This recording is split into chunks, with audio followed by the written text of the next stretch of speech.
నమస్తే. ఈరోజు మన స్టూడియోలో ప్రముఖ ఆధ్యాత్మికవేత్త ఆస్ట్రోన్యూమరాలజిస్ట్ శ్రీమతి జయప్రద గారు మనతో ఉన్నారు. మేడం గారితో మాట్లాడతాం. నమస్కారం మేడం. నమస్తే అమ్మా. శ్రీమాత్రే నమః. మేడం, జూలై మాసం మిథున రాశి వారి పరిస్థితి ఓవరాల్గా ఆర్థికంగా, ఆరోగ్యంగా అన్ని విధాలుగా ఎలా ఉండబోతుంది? ఎలాంటి పరిస్థితులు ఎదురవబోతున్నాయి వీళ్ళకి?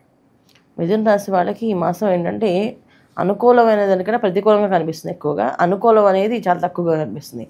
అయితే మిథున రాశి వాళ్ళ రాశిలోనే గురువు ఉండడం, రాశిలోనే రవి భగవానుడు ఉండడము, ఇద్దరు రెండు గ్రహాలు ఉండడం వల్ల ఒక విధంగా ఏంటంటే ఏ రాశి అయినా గ్రహాలు ఉంటప్పుడు దాని ఒక ప్రభావం అనేది మనకి పాజిటివ్ కావచ్చు, నెగిటివ్ కావచ్చు, కానీ ప్రభావం అయితే బాగా కనిపిస్తుంది. అయితే గురుగ్రహం మనకి పాజిటివ్ ఇస్తుంది, రవిగ్రహం పాపగ్రహం అది నెగిటివ్ ఇస్తుంది. ఈ రెండు పాజిటివ్ నెగిటివ్ రెండు కానీ ఏంటంటే సో మిథున రాశి వాళ్ళకి కొంచెం మామూలుగా మిథున రాశి వాళ్ళు ఎవరైనా ఏదైనా విషయం తెలిస్తే వాళ్ళు చాలా లైట్గా తీసుకుంటారు. సర్కాజింగ్ కొంచెం వాళ్ళకి ఎంత సర్కాజింగ్ ఉంటుందంటే మనం ఏదో విషయం చెప్తే నిజంగా వద్దా మరి చెప్తారు టూ మచ్ సీరియస్గా దేన్ని తీసుకోరు. సీరియస్గా తీసుకోవడం కాదు, అసలు బాగా కామెంట్ కూడా చేస్తుంటారు. ఇవన్నీ చెప్తే అవుతుందా, నేను ఇవన్నీ నమ్మను అని చెప్పేసి నిజంగా వాళ్ళకి ఆ విషయం మీద అవగాహన ఉంటే నిజంగా నమ్మితే వాళ్ళు చాలా పర్టికులర్గా ఫాలో అవుతారు. ఒకవేళ నమ్మలేకపోతే జనరల్గా నమ్మరు. 100% ఏంటంటే ఏ విషయాన్ని నమ్మరు. చాలా సర్కాజం ఉంటుంది అన్నమాట. మాటల్లోనే ఏదో మాట్లాడుతూ అనవసరాన్ని అనేస్తూ ఉంటుంటారు. అలాంటి లక్షణం ఎక్కువగా ఉంటుంది. దీంతో రవి గురువులు ఈ మాసంలో వీళ్ళకి ఈ స్థానంలో ఉండడం వల్ల అలా అన్నప్పుడల్లా ప్రతి ఒక్కరు పట్టుకుంటారు. నువ్వు ఎలా మాట్లాడుతున్నావు, నీకు ఎలా తెలుసు. ఇంతకుముందు ఏమో వాళ్ళు చెప్పే దాంట్లో లాజిక్స్ ఉంటాయి బాగా. ఆ లాజిక్ కరెక్టే కదా అనిపిస్తుంది మనకి. అంటే ప్రతిదీ వాళ్ళు సర్కాజంగా మాట్లాడినప్పటికీ కూడా ఆ మాట లాజిక్ ఉండడం వల్ల అవును కరెక్టే కదా, ఈ పాయింట్ కరెక్టే కదా, మనం ఎందుకు ఇది ఆలోచించండి కోణం అని చెప్పేసి అనుకుంటాం. అయితే గురువు ఇక్కడ ఉండడం వల్ల ఈ రాశిలో ఈ రోజు వీళ్ళు మాట్లాడే ప్రతి ఒక్క మాట వీళ్ళకి కౌంటర్స్ వస్తాయి. పెద్ద పెద్ద కౌంటర్స్ వస్తాయి. ఎటువంటి కౌంటర్స్ వస్తాయంటే ఇంకా వాళ్ళ లైఫ్లో మళ్ళీ అలాంటి విషయాలు మళ్ళీ మాట్లాడితే అమ్మో ఏమొస్తుందో గొడవ అని చెప్పి అని ఫీలింగ్లో తెప్పించేస్తుంట. అలాంటి సిచ్యువేషన్స్ ఈ మాసంలో మిథున రాశి వాళ్ళకి ఎక్కువగా అనిపిస్తున్నాయి. ఎందుకు అంతకన్నా ముందు ఏంటంటే వీళ్ళు కామెంట్ చేసి వదిలేసిన తర్వాత వాళ్ళు చాలామంది వీళ్ళ మీద ఆ రోజు ఇలా కామెంట్ చేశారని చెప్పి ఒక శత్రు వర్గం రెడీ అయి ఉంటుంది. ఒక శత్రువులుగా మారి ఉంటారు వాళ్ళు. ఈ మాసంలో మిథున రాశిలో రవి ఉండడం వల్ల శరీరం సంబంధించిన వరకు చాలా ఒక రకమైన వ్యాధి అనేది జరుగుతుంది వాళ్ళకి. ముందు శరీరాన్ని చాలా జాగ్రత్త చూసుకోవాలి. స్కిన్ ర్యాషెస్ కానీ, స్కిన్ మీద వచ్చే ఇబ్బందులు కానీ, స్కిన్ వల్ల వచ్చే డ్యామేజ్ కానీ, ఫేస్లో కాస్త మార్పు కానీ జరిగే అవకాశం ఎక్కువగా అనిపిస్తుంది. అంటే శరీరం ఒక తాపము తట్టుకోలేక వేడి శరీరంగా మారిపోయే అవకాశం ఉంటుంది. ఆ వేడి శరీరం ఎలా మారుతుందంటే ఏవైనా జరగచ్చు. శరీరం మీద కొంచెం కాలిన గాయాలు అవ్వచ్చు, చేతులు కాల్చుకోవచ్చు, లేకపోతే ఏదైనా గాయాలు అంటే ఏదైనా మంట అవుతున్నప్పుడు అక్కడ వీళ్ళు ఏదో హెల్ప్ చదువు వెళ్తే వీళ్ళకి తగలచ్చు ఆ గాయాలు. అలాంటి జరిగే సిచ్యువేషన్స్ ఎక్కువగా ఉన్నాయి. సో అందుకని వీళ్ళు చాలా జాగ్రత్తగా ఉండాల్సిన విషయం ఏంటంటే ఇంట్లోంచి బయటికి వెళ్ళినప్పుడు ఖచ్చితంగా ఇంట్లో వాళ్ళతో లాజిక్స్ ఏమి మాట్లాడకుండా నాన్న వెళ్ళొస్తాను, అమ్మ వెళ్ళొస్తాను, కాస్త ఎదురురా, కాస్త మేము వెళ్ళొచ్చే వరకు కాస్త మమ్మల్ని ఫోన్ చేయ మధ్యలో ఏదైనా ఉంటే అవకాశం ఉంటే అని చెప్పి మాట్లాడడము, వాళ్ళ బ్లెస్సింగ్స్ తీసుకోవడము. వీళ్ళు బయటికి వెళ్తున్నప్పుడు ఖచ్చితంగా వాళ్ళని చెప్పి ఈ పని మీద వెళ్తున్నాం, ఆ పని మాకు మంచిగా జరగాలని మమ్మల్ని ఆస్వాదించు అని అడిగి చెప్పి వెళ్ళడం అన్నది చాలా ముఖ్యం. ఈ మాసంలో వీళ్ళు ప్రతి మాసం చేస్తారో చేయడం తెలియదు, కానీ ఈ మాసం చేయాలి. చేస్తేనే ఆ పని అనుకూలంగా జరుగుతుంది. లేకపోతే అది ఎన్ని కష్టాలు పడాల్సి వస్తుంది ఆ పని మీద, వీళ్ళకి చాలా ఇబ్బంది పడాల్సి వస్తుంది. ఇక ఆర్థిక స్థితిగతులు ఎలా ఉండబోతుంది మేడం గారికి?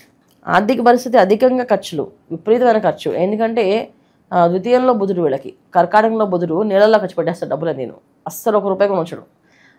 మళ్ళీ విపరీతమైన తెలివితేటలు. ఎలా తెలివితేటలు అంటే ఈ వ్యాపారం చేస్తే బ్రహ్మాండంగా ఉంటుందని ఒక ప్లానింగ్ ఒక మొత్తం గీసేసుకొని దానికి మొత్తం ఓపెన్ చేసి స్టార్ట్ చేస్తే ఏం జరగదు అక్కడ వ్యాపారం. అది మెయిన్ ప్రాబ్లం. సో ఎక్కువ ఏంటంటే కొత్త వ్యాపారాలు చేద్దామని కుతూహలం ఎక్కువగా ఉంటుంది ఈ మాసం వీళ్ళకి.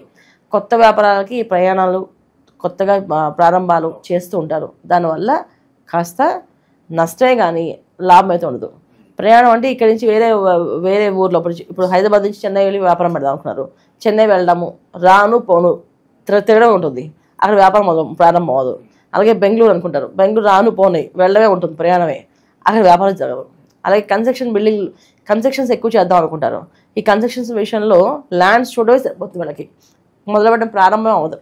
అటువంటి విపరీతంగా ధనం అనేది విపరీత ఖర్చు ఉంది. ఆ ఖర్చుని వీళ్ళు జాగ్రత్త కంట్రోల్ చేసుకోవాలని అది వాళ్ళ చేతిలోనే ఉంటుంది. అలాగే ఏ పని ప్రారంభిద్దామన్నా కాస్త డిలేగా జరుగుతూ ఉంటాయి. సరైన నిర్ణయం తీసుకోలేరు అంతే అంటారా? కాదు, ఆ పని కోసం డబ్బు ఎక్కువ ఖర్చు అవుతుంది. నిర్ణయం వీళ్ళు తీసేసుకుని ప్రయాణం చేస్తుంటారు. కానీ ముందుగా ఆ పని అక్కడ వ్యాపారం ప్రారంభం అవ్వదు, కానీ దానికి డబ్బులు, అడ్వాన్స్లు అన్నీ ఇచ్చేస్తుంటారు. ఇవ్వడం అంటే ఏంటి, డబ్బులన్నీ ఇచ్చేసి లాక్ అయిపోయారు వీళ్ళు. అది మొదలు అవ్వదు. అది మెయిన్ ఇంపార్టెంట్ ఈ మాసంలో. ఎందుకంటే ఈ మాసంలో రవి గురువులు కలిసి ఉన్నారు, తర్వాత రవి బుధులు కలిసి ఉంటారు. ఇప్పుడు రవి గురువులు మొదటి 2 వారాలు రవి గురువులు కలిసి ఉన్నారు. తర్వాత 2 వారాల తర్వాత రవి బుధులు కలిసి ఉంటారు. ఇక్కడ కొన్న వీళ్ళకి అనుకూలంగా లేదు, ప్రతికూలంగా ఉన్నారు. సో ఇక్కడ 2 విషయాల్లో ఏంటంటే అధికార విషయంలో, అధికారంగా మనం చేయాలనుకున్న విషయంలోని, వ్యాపారంలో మనం రాణించాలనుకున్న విషయంలోని, వ్యాపారం పెట్టి మనమే ఫస్ట్ నెంబర్ 1 స్థాయిలో ఉండాలనుకున్న వాళ్ళకి, వీళ్ళందరికీ కొన్న ఈ మాసం అంత అనుకూలంగా లేదు, చాలా ప్రతికూలంగా ఉంది. ఎవరైతే కొత్తగా అవకాశాలు గుర్తింపు కోసం చూస్తున్నారో కూడా వాళ్ళకి అంత అనుకూలంగా లేదు. ఉన్న వ్యాపారాల్లో కూడా గుర్తింపు కోసం చూసిన వాళ్ళకి కూడా అనుకూలంగా లేదు. సో వీళ్ళు చేసుకోవాల్సిన జాగ్రత్త ఏంటంటే ఈ మాసంలో అలాంటివి ఏవైనా ఉంటే వాయిదా వేయడమే తప్ప ముందుకు వెళ్ళకూడదు. ఇక చివరగా వైవాహిక జీవితం ఎలా ఉంటుంది, సంతానం కోసం ఎప్పటి నుంచో ఎదురు చూసే వాళ్ళకి ఏదైనా గుడ్ న్యూస్లు ఉన్నాయి మేడం మీద? సంతాన భాగ్యం అంత అనుకూలంగా ఏం లేదు ఈ మాసంలో వీళ్ళకి. తర్వాత వైవాహిక జీవితంలో కాస్తంత మార్పు అనేది జరుగుతుంది. సో భార్యాభర్తల మధ్యన కాస్త వాదనలు, కాస్త విభేదాలు, కాస్తంత మనస్పర్ధలు వచ్చే అవకాశం ఉంది కనుక జాగ్రత్తగా ఉండడం ముఖ్యం. ఇప్పుడు ఏ విషయమైనా సరే మనం ఏ విత్తనాలు ఆడితే అవే పళ్ళు వస్తాయి కదా, ఆ సర్కాజం అనేది ఇంట్లో అందరితో వచ్చేస్తుంది, ఇంట్లో అందరూ మాట్లాడుతుంటారు. ఇప్పుడు వీళ్ళు నిజంగా ఒక పద్ధతిగా మారిపోయి చాలా జాగ్రత్తగా మాట్లాడినా సరే వీళ్ళతో మిగతా వాళ్ళు మాట్లాడుతుంటారు. ఎందుకంటే ఆ రోజు వీళ్ళు చేశారు కదా, ఈ రోజు వాళ్ళు చేయాలి కదా, అందుకని చేస్తుంటారు. అటువంటి సిచ్యువేషన్ ఈ మాసంలో చెప్పాలి అంటే గ్రహాలన్నీ కూడా ప్రతికూలంగా ఉన్నాయి, వీళ్ళకి అనుకూలంగా లేవు.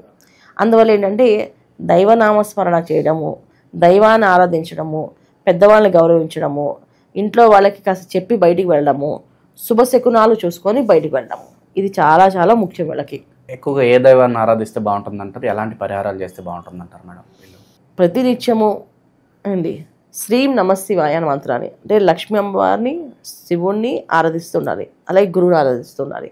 సో ఎక్కువ గురువారాలు వీళ్ళు కాస్త మౌనంగా ఉండము, ఉపవాసం ఉండము, లేకపోతే ఏదైనా అన్నదానం చేయడం, ఇది గురువారాలు ఎక్కువ చేస్తూ ఉండాలి. సో గురువారం అంతా సాయిబాబా చరిత్ర కానీ, శ్రీపాద వల్లభ చరిత్ర కానీ, దత్తాత్రేయ చరిత్ర చదువుతూ ఉండాలి. ప్రతిరోజు శ్రీం నమశివాయ మంత్రాన్ని ఎక్కువగా చేస్తుండాలి. ఈ శ్రీం నమశివాయ మంత్రం చేస్తుంటే పనులు కాస్త ముందుకు వెళ్ళి ఆటంకాలు ఏర్పడకుండా ముందుకు వెళ్తారు. సో మిథున రాశి వారి అందరికి కూడా మంచి దిశానిర్దేశం చేశారు, ఎలాంటి ఫలితాలు ఉండబోతున్నాయి అద్భుతంగా వివరించారు. ధన్యవాదాలు మేడం. నమస్తే అమ్మ. శ్రీమాత్రే నమః.